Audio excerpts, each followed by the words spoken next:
Hello everyone, my name is Dr. Melissa Cohen. I am back for an update to the Student Loan Forgiveness Program. As we know, last week, President Biden did the official announcement of what the Student Loan Forgiveness Program actually looks like.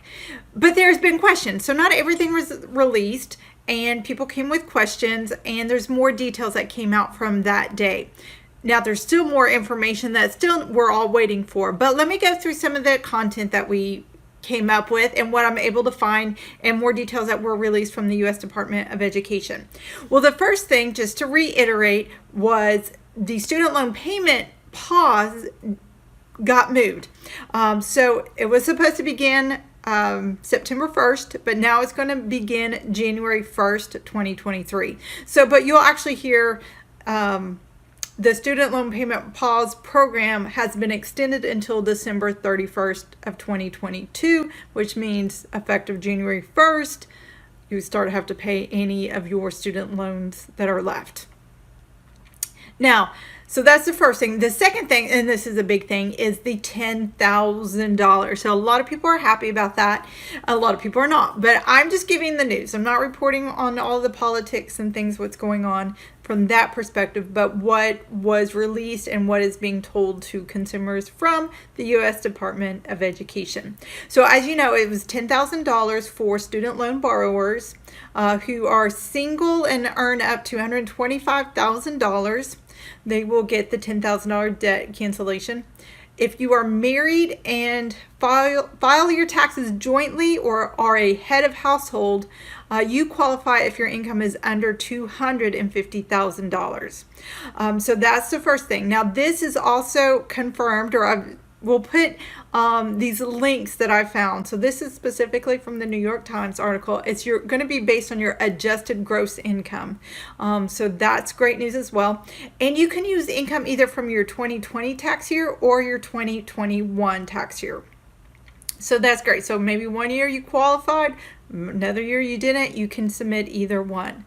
Now, what also happened is if you are a Pell Grant recipient, and now Pell Grants are additional money given from the federal government for people who are typically lower income, right? So they're going to get an extra $10,000 in student loan cancellation, so up to $20,000. Now, these are all federal student loans that were taken out before, I think it was June 30th or 31st, the end of the year there of 2022, the end of the academic year. Only loans disbursed by June 30th of this year are eligible. So that does target a lot of freshmen and sophomores and juniors and seniors currently in school, as well as older folks, people who've been paying on student loans for 10, 15, 20 years, right? So it's across the board here, not just one specific age group or generation carrying the student loan. It's going to help the younger generation, middle, and all the way up to who have student loans for 20, 25 years, right? Now, the one thing that I kind of don't like, but this is a reality, is that this isn't an across the board sweep. So they're not going to go into your account and magically do this.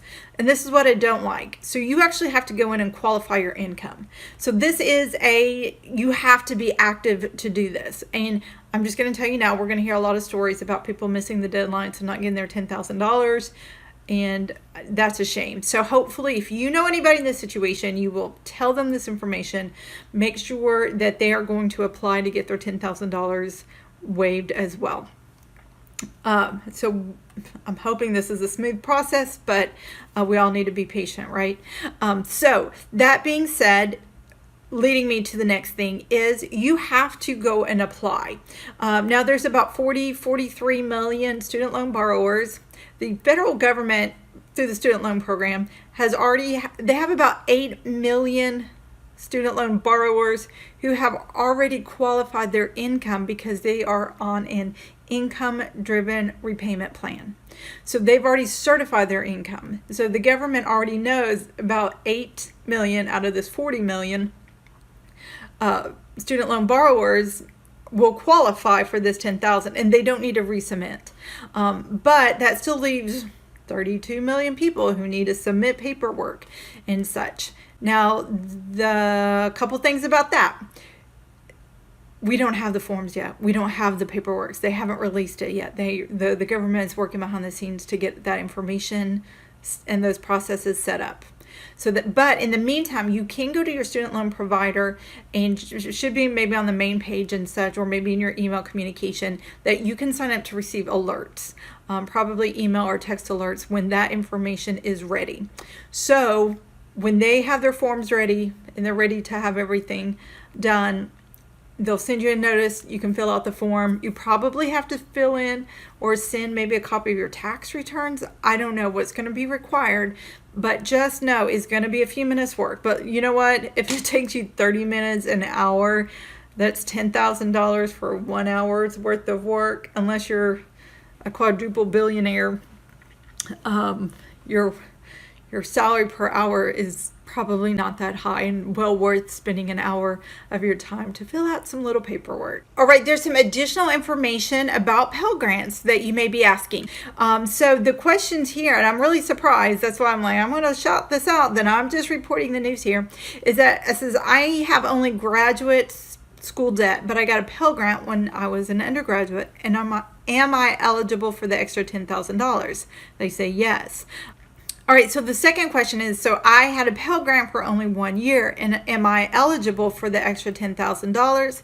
It's yes. Did I have only qualified for a partial Pell Grant? Do I still get the extra $10,000? The answer is yes. And it says, how do they know? And so the New York Times is reporting that the U.S. Department of Education and such, that they're trying to make the history clear on whether or not you received a Pell Grant. But remember, if you have any paperwork or emails, you don't actually have to have physical paper anymore, but if you have any proof that you were a Pell Grant recipient, make sure you hold on to it just in case, just to have that proof and such, if you need to submit that when you submit your application to have this waiver done. Now, another one aspect of the program that's been kind of talked about, but there's not been any details. A lot of details is, so let's say you have $50,000 of student loans and you have $20,000 forgiven through this program. You have $30,000 left, and you're at these high interest rates. What the federal government also wants to do is to limit your monthly payments based on your income, like a 5% of discretionary income. I don't know what that means either. What's 5% of discretionary income? So I don't know what the calculation of that is, or what that what is considered discretionary income, what that 5% of that is, and what that means. I do know from the income-driven repayment plans, depending on when you took out your loan, you should only be paying loans for either 20 or 25 years.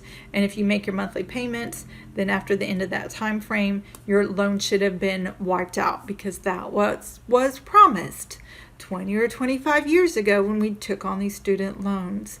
I think the general population they don't understand that. They don't understand the public service loan forgiveness program. That's the reason why some people made the choices to go into public service jobs and public service careers and public service degrees, knowing that they would have these student loans forgiven after 10 years of service. Or they would have probably chosen to go into a corporate job that paid a lot more money. So yay to them. Thank you for their public service. Definitely want to always give a shout out to those folks, teachers, firefighters, police officers. There's a whole list. It just you need to go to the website if you think you qualify and check that out and such.